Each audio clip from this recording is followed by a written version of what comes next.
عبداللہ ابن عباس سے فرمائی وہی کہ زمانہ دا اوخ مہار بیدرکشی دا اوخ پڑے رانا بیدرکشی وہی داغی حل بمزپا قرآن مجید کے گورما. حضرت علی رضی اللہ عنہ فرمائی وہی کہ چرت زد قرآن مجید دا سورت فاتحہ تفسیر لکل شروع کما نو دمر زخیم او لوی تفسیر بولی کما چی اویا اوخان باغ تفسیر زان سروڑی اب دمر عظیم و شان تفسیر وی. امام اہل سنت چی دا حضرت علی سے پدی کول باندے نظر واچولو. امام اہل سنت فرمائی ویو اوخ سمر منا بو جوڑلی شی او بیا پا یو من کی سمر اجزاوی.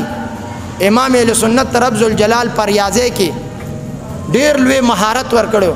امام اہل سنت چی کلم راواغشتو حسابیو کو وہی حضرت علی صاحب کا دا صورت فاتحہ تفسیر لکلے ہو اغب 25 لاکھ جلدونو باندے مشتمل اغا تفسیرو.